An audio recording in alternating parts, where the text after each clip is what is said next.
think my first memory of what I wanted to do as a kid, probably in elementary school, probably even back as far as kindergarten, is like, I want to be a cop.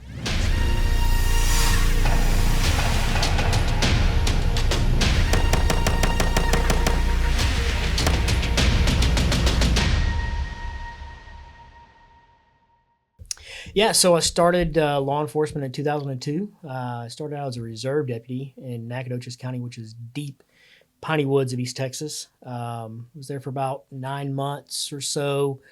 I was one of those ones that loved the academy the first time so much, so I decided to do it a second time. Got hired by an agency that made the academy requirement. So went to work for Mesquite full-time as a full-time police officer. Started there in 2003. Had a great time there, loved it, worked with some really good guys, learned a lot, fast-paced, high call volumes, lots of action, worked a lot of deep nights.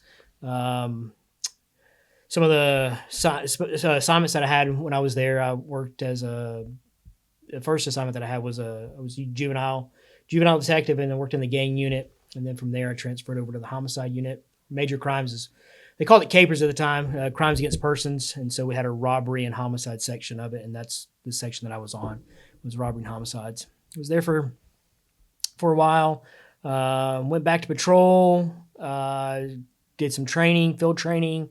And then in 2014, I had my mom passed of cancer. And so my wife and I were in the North Texas area. We really didn't have any family up there. We're up there just for our jobs. My wife's a school teacher. And so we end up deciding to move back to the greater Houston area. Grew up in Katy, lived over there. And so we moved back home. Went to work for a school district for a short period of time, Cypher ISD. Was in their detective bureau there, promoted to sergeant there. And then in 2019, I transferred here to Jersey Village. I came in as a sergeant, had an opening for a sergeant position, so I applied and I got hired as a sergeant. And last 5 years, kind of rose to the ranks. Went back to school, finished my bachelor's degree, finished my master's degree in about a 3-year period at Lamar University. And 2023, our chief decided to retire for a short period of time, only to become a chief again.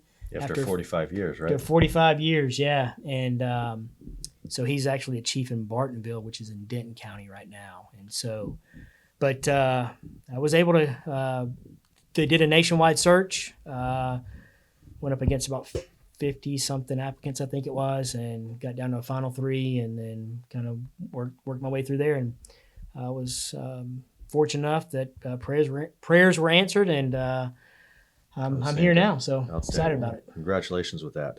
Yeah. And now, following the footsteps of the former chief, with 22 years on now, you've got you're still not even at the halfway point of your career then, if you follow his path, right? So, keep plugging away, right? Yeah, exactly. I love it, man. It's a calling, like we said, right? It's a calling, and it's yeah, it is. It truly is. It's something that I've always wanted to do since I was.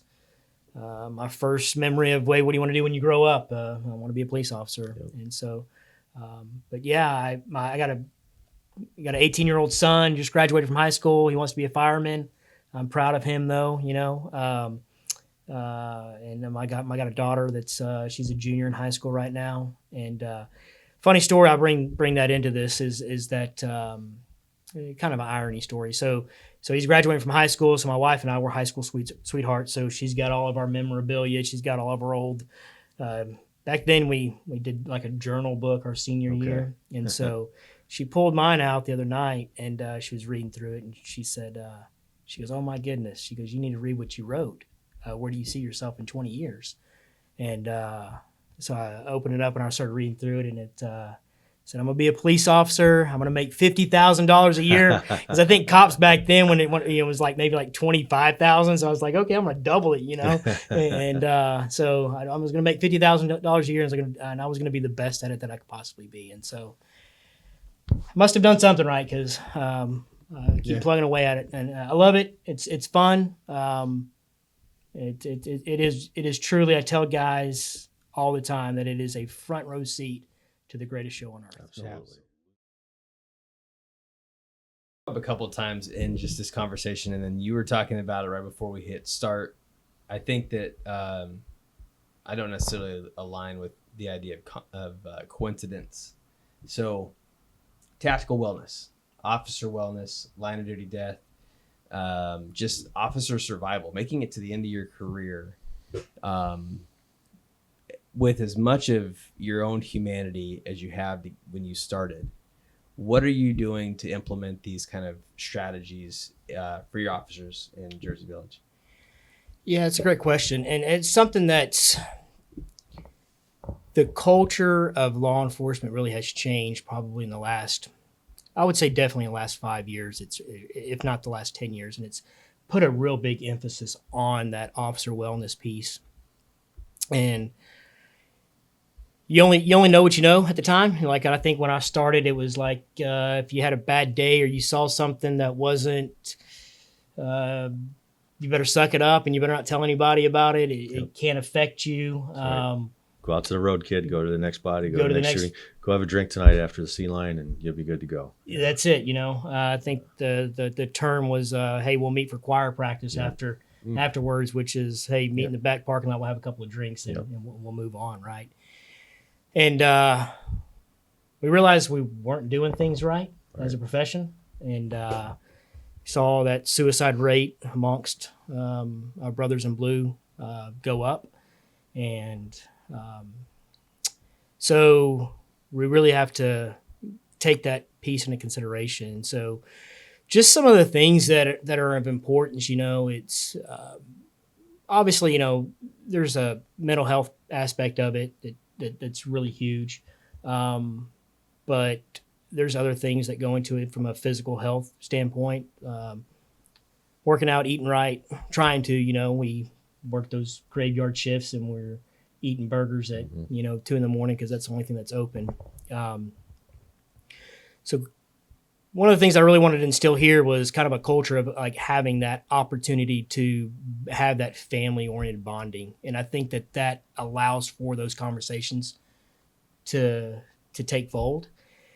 So I was fortunate enough under the last chief to have had the opportunity to oversee a building remodel here. And so I said, man, the fire departments, and don't, all you cops out there, don't kill me for this, but they've gotten a few things right. And when you break bread with one another, it builds that bonding atmosphere. And I had a old homicide detective that trained me. He said, man, you'll get more confessions with a honey bun or a Snickers bar and a Dr. Pepper than you will anything else. And Absolutely. So it's building that bond over food. Absolutely. So we'll do it when we're talking to some suspect at 3 a.m. to try to get a confession. So what do we got to do? We got to do something different, right? And so when I was overseeing it, I said, man, let me see if I can create a break room, kitchen area, kind of like a fire department does. And so that's what I was able to do. And so we've got a full-on kitchen in our PD. Break room, got a television in there. Just purchased them an air fryer last week. And so, but it's just, they're able to come in here, decompress, take 15, 20 minutes off, eat something, heat up food. It's more healthy, full-blown kitchen in there. They can bring in, we encourage them to bring their meal if they want to, or grab something or whatnot. But just sitting down and we got a gym here, got a great city manager here that is all about the employees. Austin Blease, I can't send that guy enough praises. He has done a remarkable job with just having that concept and that mindset. We got a great gym right across the street that's 24/7 access.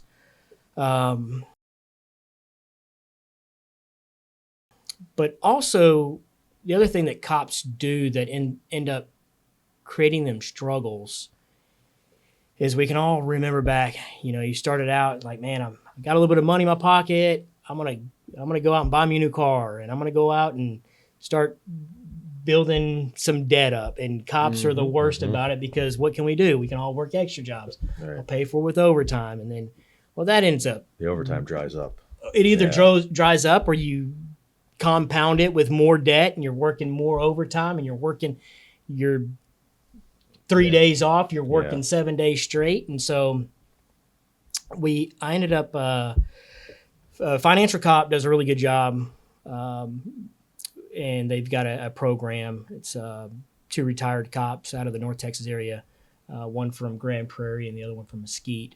And so they have a program that they offer. And so it's a class that they can take, and it's all online. And we've purchased that for our officers every year, so they can go through that and have that at least giving them that tool in the tool belt. Yeah. And so the other thing is, that I do, I encourage our guys to come in and sit down. We'll sit in those chairs and just talk. Give them a safe place that it's okay. Like, you had a bad day, you saw something. I've been there, I've done that. And so I encourage an open door policy here to have that camaraderie. Not only that, like this morning, I got here at 3 a.m. and I was out there working the streets alongside with them, out there checking out on stuff and answering calls with them and just being seen and being out there and being proactive with them. I think that as a leader, you have to be out there so that you're in their environment that they're like, hey, I didn't lose reality with what these guys go through and what they deal with every day, And so that's fantastic. When you check out on a car at 2 a.m. and you remember, like, man, a little bit of hair on the back of your neck still goes up a little bit. You don't know what you're dealing with, And so we got to remember that. And it keeps a good reminder of it. And so, but those are some of the things that and this was in a recipe book that I created. It's followed up with good leaders along the way. And I worked for some not so good leaders and saw some things that they did that wasn't so great. So we did I was the co-supervisor of the peer support team, my agency back in California, and we did an internal audit we identified 3 areas of stress that officers deal with: personal, from the streets, inside the police department. And overwhelmingly, the poll came back that the issues that most officers were coming to seek peer support was stuff from within the building. It wasn't the bad guy on the street. It wasn't the what happens next on this dynamic, fluid, rapidly evolving call for service. It was what happens when I get back to the station. How am I going to be perceived? How am I going to be second guessed? How am I going to be am I in trouble? Did I violate a policy? It was all of that was from within the building. So if I'm hearing you correctly, you're building an agency based on connection. And this is the second time today this has come up, and it is the mantra of Get Safe is connection and communication equal safety. So if I can connect with you, I can communicate with you, vice versa. And if that's the case, then I feel safe. People escalate for 5 reasons: if their safety is threatened, if they feel embarrassed, if they have a threat of lack of control or no voice in a situation, and if their achievements or goals are threatened. So by eliminating those 5 threats, what you do is you create an environment where people are like, oh, I want to come to work. Mm-hmm. I love this job. I'm supported here. And that's for what it's worth. You don't see that in every agency in this country. You see it more often than not the other way around. Yeah, I think sometimes you get into areas, and I don't know if it's. I leave it to these guys to I remind them of this. Day one on our first department meeting, I met with our entire staff whenever I became chief, and I said, "Hey guys, we have a rule book over here. We have laws. We have to go by with our general orders and our policies and city policies, and they're there. That's your binding, guiding principles there." And I said, "But I want you guys to understand, you got a blank canvas here. This is a blank canvas, and what you're called to do every single day is to be a problem solver. They don't call us because things are great. Most people call us because it's conflict resolution. You're there to solve a problem. Even from a simple traffic stop, the problem was you were speeding. It's a safety concern. It can have a negative connotation associated with it if you're the violator that gets pulled over, because now you're just in and of itself that stresses an individual out. Sure it does. You know, been a cop for 22 years, and y'all been cops, and we've all been stopped. And even as a cop, when I get stopped, you still get that Yep. little bit of like, that fucker factor going. yeah, you know. Yeah, and definitely. so if we feel that, I know that they feel that, you know. And so, but I tell these guys, hey, you got this blank canvas here. Be a problem solver. And the guidelines that you're to color this picture in when you're solving the problem is utilize the boundaries as long as it's not unethical, immoral, illegal, or it places yourself or someone else in an undue risk for your own safety. The job's unsafe, sure, but we can do things to mitigate our safety. Yeah, there's a difference between calculated risk and unnecessary risk. Absolutely. And so I've had that mindset since, and they hear me say that. I'm sure they're probably tired of hearing me say that at this point, but tell them, hey man, just go out there and be a problem solver, you know? And so, but when it comes to, you know, de-escalation, it comes in those things and use of force, and it's a reaction to fear a lot of times. And so you're going to either fight, flight, or freeze, right? And so as an officer, you're either going to fight, flight, or freeze. And as a suspect, you're either going to fight, flight, or freeze. And I can tell you that some of the worst car chases or foot or violent confrontations that I've been in aren't it wasn't that person was wanted to hurt me, that they really had a malice to do harm to me. It was, I'm separating them from their freedom. And so that's their crisis. That's their crisis, right? And so you have to realize that the fear is what sets in. And so sure.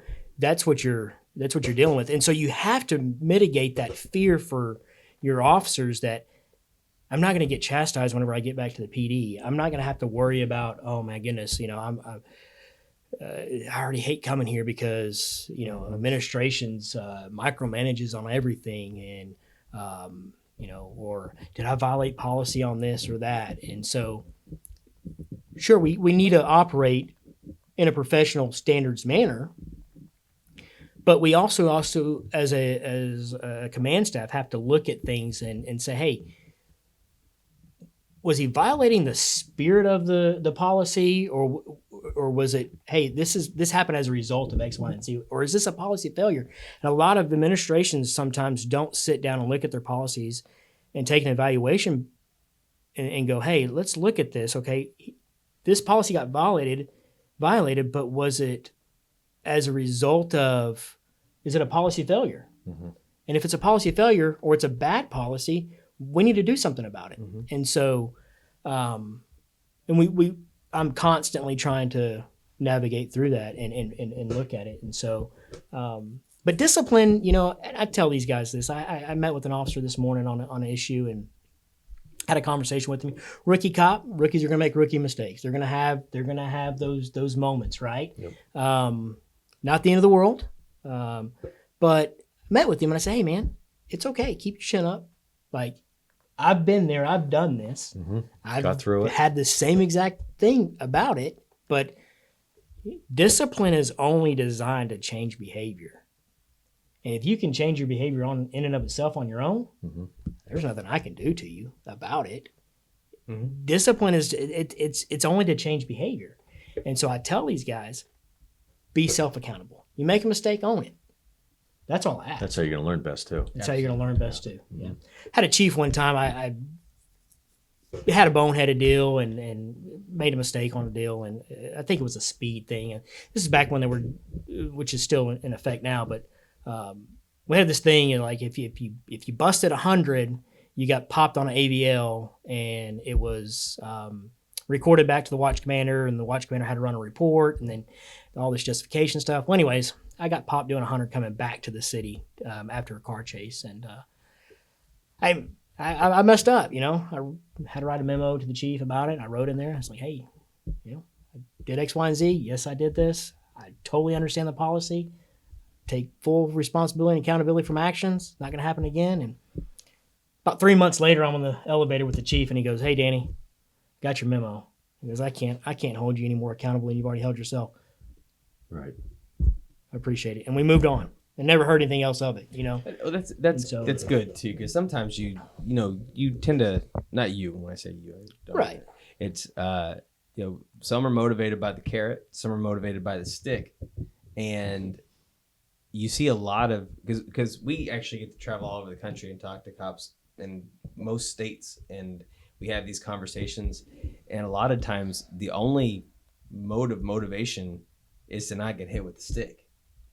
And it's like, I don't enjoy being disciplined. I'm trying to do my job, but then I get hamstrung with all of these policies, like, oh, well, even though I did correct on the call, I'm getting hung up for a second or tertiary thing, like my seatbelt, or I didn't adjust my lights accordingly, or I didn't do something that was second to what was actually happening. And the stick was the recourse to make the angry citizen happy. They were upset they got arrested for doing something illegal. I arrested them because they complained. In order to make it right, I got disciplined because I wasn't, I didn't have the appropriate amount of pins attached to my uniform. So it was like a silly policy violation, but you see that a lot. That's the only motivator to keep people to fall in line with policy books that are 7 inches thick. Right. But then what do you get from those people who are afraid of the stick? You don't get the good results that you want to get. You don't foster that good working relationship like you're doing right here. Yeah. And like, I think that when you had that encounter with your chief in the elevator, that left a positive impression on you too, for him to say something like that. Yeah. And that's a sign of a good leader. And that really sounds like it's what you're doing with your folks here. And starting with that personal accountability and being aware of everyone's mental wellness, their physical wellness. And that's how you're going to have good change in your officers, which is going to translate into that good change in the street and more positive police-citizen encounters. That's going to lead to officer safety. It's going to lead to civilian safety. And that's what we're here about, right? We're here about to keep everybody safe. Yeah, definitely. Let's face it. A man or woman doesn't wake up in the morning or the afternoon to come to their shift, put on 40 pounds of gear, wear a gun with extra bullets and a protective vest because they don't want to come to work. Right. They want to be cops. They want to do this job. They're excited about doing this job, or else they wouldn't do it. Right. Yeah. And so you got to have an environment that you allow them to do their job also. Absolutely. They want to make an impact in their communities. They want to catch bad guys. Mm-hmm. They want to make their communities safer. They want it to be an environment that they have pride in what they do. And you have to allow them to do that. And when you start red taping them on every little thing and nitpicking every Monday night quarterbacking every single thing, because let's face it, y'all can go get in a car with me right now as my FTO, and you can pick apart things that I probably do that you're like, nope, you shouldn't have done it that way. Vice versa, Sure. right? Right. Every one of us can do that. But we have to allow them to, one, grow, and you have to be able to fail forward too. Yeah. I talk about this a lot too. Just failing forward. Like if you make a mistake, own it, learn from it, but let's fail forward. Or if we need to put a safety net out there, let's put the safety net out there and pull them back before they fall off the edge. But sometimes failure is an okay thing too, though. Yep. It's a learn opportunity. Yeah. And so you have to be able to work through that and learn from it. And let's face it, our experiences is what they are, and that's what makes us who we are and creates the officer that we are. And if you create a culture where you're not allowing your guys to work, well, you're creating a culture of officers that don't know what they're doing. Mm-hmm. And so when they have to deal with that use of force situation, or that talking that person off of a ledge, or talking them off of jumping off of a bridge, or heaven forbid running into a school and engaging in an active shooter, they're going to freeze up. Yeah. Like we talked about a minute ago, fear produces 3 results. Mm-hmm. Yeah. Fight, flight, or freeze. To your point, we actually talk a lot about this in our class tomorrow. There's when somebody hits that fight, flight, or freeze response, they're using a part of the brain that prohibits them from using good, sound judgment and decision making from experience. It's because the brain's giving itself enough time to survive. So when we talk about de-escalation, I can't de-escalate you if I'm spun up, wrapped around the axle about something, because I'm trying to survive. If I'm trying to survive, I can't keep you trying to survive, because now we're just going to sit there and go back and forth, and who's more important. So to the officers that are out there trying to, do their job well, the officers that have to run into that school to stop that active shooter, to the officers that are just doing the job because that's their calling, doing it from a position of logic and reasoning because they're prepared mentally, physically, and emotionally. Using self-awareness and self-control allows them to go into these situations and make decisions faster than the bad guy, that are more tactically and technically proficient, so that the good guys win in that situation. And that's what we're trying to push, and we're doing it here because you brought us in, and we're grateful for the opportunity to meet with your ops and local other officers around this area. No, it's an important training. Having good de-escalation techniques, being able to identify it. If you've got another tool in your tool belt, something other than put the knife down, put the knife down, put the knife down, put the knife down. We can only say that so many times. Right. And it's said all the time, constantly. And that's all we hear, right? Drop it, drop it, drop it, drop it. Like, hey, let's change that narrative a little bit. Let's work on connections. Let's work on a connection, right? We can create distance, and obviously, the officer needs to do what he needs to do to go home at the end of the shift, right? Absolutely. Or protect others' lives. And so, but I think that we can also create a different narrative sometimes too, though, where it's the video may show, hey, he tried to make a connection with a guy. Yeah. Sure. The more we can do in trying to make that connection. Right. Part of de-escalation is getting to, I like to think of de-escalation as an outcome. There are many different ways to get there. And, we can use stalling tactics to get more resources, to make notifications, to tactically reposition ourselves. And even the use of objectively reasonable force is a form of de-escalation. Because that's what's going to keep the officer safer. That's what may even end up keeping the suspect safer, and other civilians too.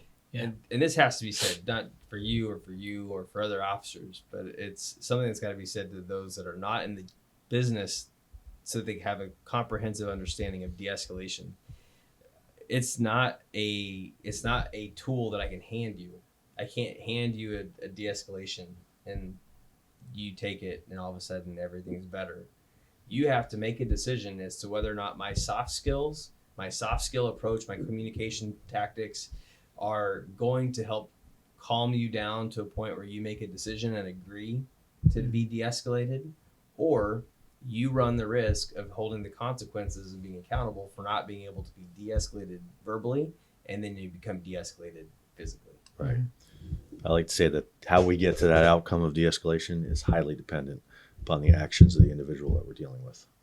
Yeah, it is not unique to everyone's situation is going to be different. But like you said, Chief, the more tools that we can give our officers out there, the more things that we can give them to help them make those connections out in the community, the safer they're going to be. Yeah, absolutely. Yeah. Chief, I appreciate your time. You've been a very gracious host, and we look forward to being out here tomorrow. I know you're going to miss it because you got an officer getting an award, which is an incredible thing as an officer and as a chief, to have that caliber of officer on your staff. So I do appreciate your time and energy and efforts. Is there anything else that you wish that you could just put out into the world so that the community knew what was going on your side of the desk? I first of all, I think this is great what y'all are doing, not only with the podcast, but with just the training in and of itself, and being here and hosting, and working with Limit. It's a great organization over there that they've got. They do a great job with their law enforcement support and their training and leadership and stuff like that. So kudos to them. Kudos to you guys for being here and doing what you're doing. And also just your podcast. I kind of dabbled around in it a little bit today, and it's going to take guys like y'all, what y'all are doing to get the message out there about officers to really kind of, I think that pendulum will swing. I think we've swung it one way and we swing it back. And but getting that good narrative back out there, we're human at the end of the day. Cops are going to make mistakes. I don't think that it's less than probably 1% of the cops that are out there that are truly bad apples. Right. I appreciate the support. Can't thank the support of our community enough here. I'm fortunate enough to work in an environment that is very supportive of all first responders here. Our partnership that we have with our fire department next door is great as well. We got 30 officers here, but it takes a village to raise a village, and we all kind of come together. And but I appreciate you guys being here.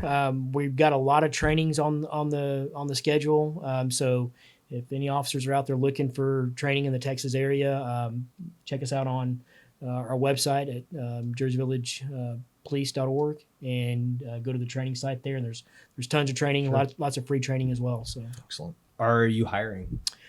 So I am currently, I want to knock on wood, but I am fully staffed. Hey, look at that. Outstanding. That was my. That's great to was hear. my. He is the anomaly in today's law enforcement. Yeah, world. so that was one of my first goals, to find the right people. But I think I've got a really good group of officers here. I'm excited about the future that they've got going for them. It's a young workforce, but they're hungry. They're hungry to go out there and make a difference every day, and I'm very proud of the work that they do. Glad to hear it.